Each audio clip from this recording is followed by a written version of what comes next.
Hey, it's Beth at Paris House Woolworks and North Atlantic Fiber Arts.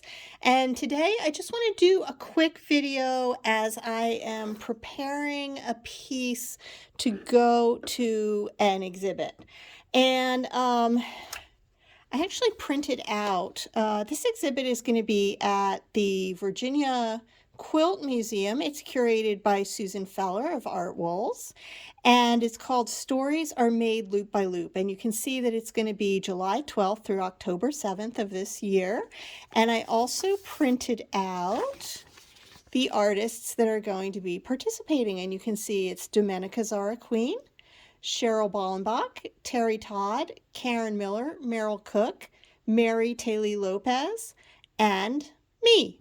And I got to tell you, I feel so very honored and lucky, and like I won the jackpot of some amazing art lottery, being able to participate in this show with such amazing artists. And I'm not sure this is actually all of them. I, I I think there are more.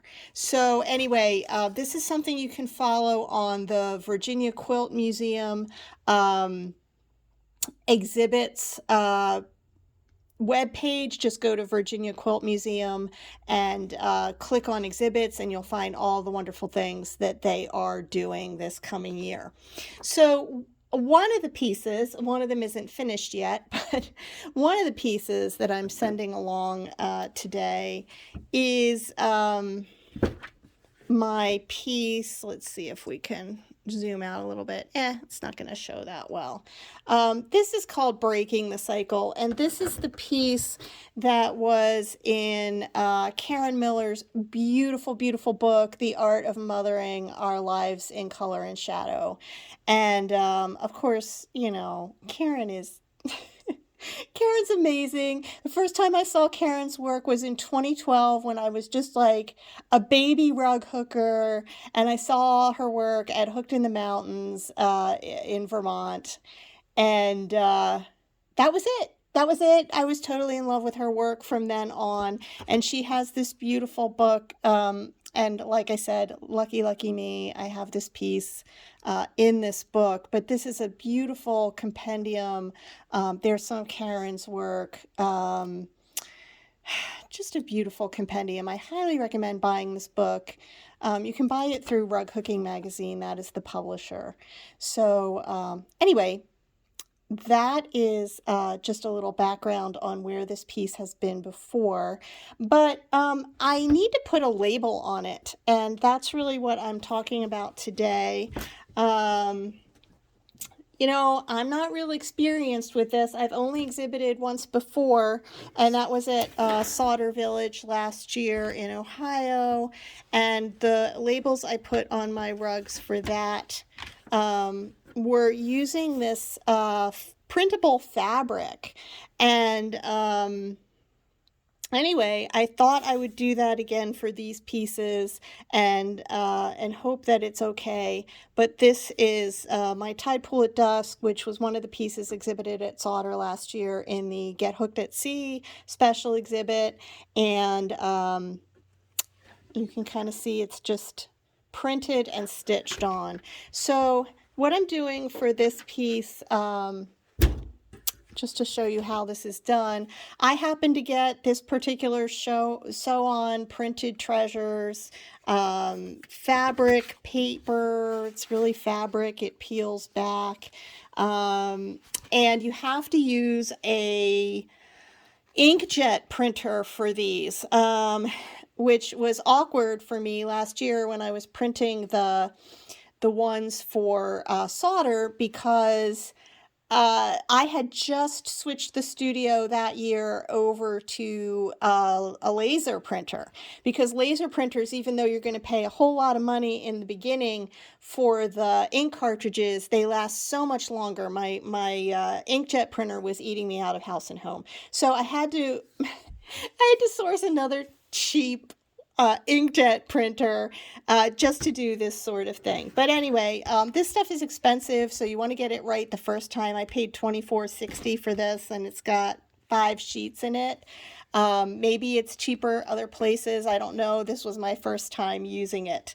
So anyway, I printed out what I wanted to say. This piece up here is not finished yet, but it'll be finished in the next 2 weeks, and that'll be going out too.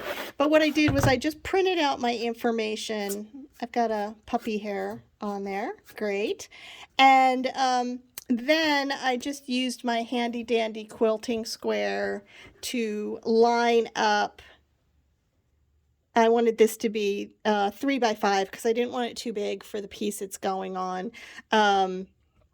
Just lined up my quilting square, tried to center it as best I could, used these lines to make it, level, and just took my pencil and went around the edges, flipped the quilting square over, went around the edges again, and now this is ready for me to cut out, peel back, and stitch on to the back of my piece. And I think I'm going to put it right about here. But at any rate, oh, we still got a nail. I got to get that out. You can't see it on the thing. I had this piece nailed to my wall up in my writing loft. And this is a piece called Breaking the Cycle, as you could see. And the story of this piece will be at the exhibit. But one of the reasons I'm so thrilled to have this exhibited is because it's really only been seen in pictures before, and I just think it has, so much more texture and interest in real life. It's a piece that I really put my heart into. It's about breaking dysfunctional family cycles.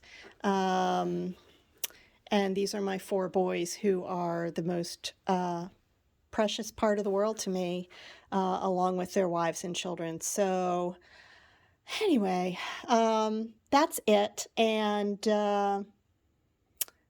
that's it. If anybody has any other thoughts on labeling rugs, I am all ears, because like I said, I've never really labeled my rugs before. I am new to exhibiting, and I'm so excited about diving into this part of the rug hooking fiber art world. Anyway, see you guys another time. Bye.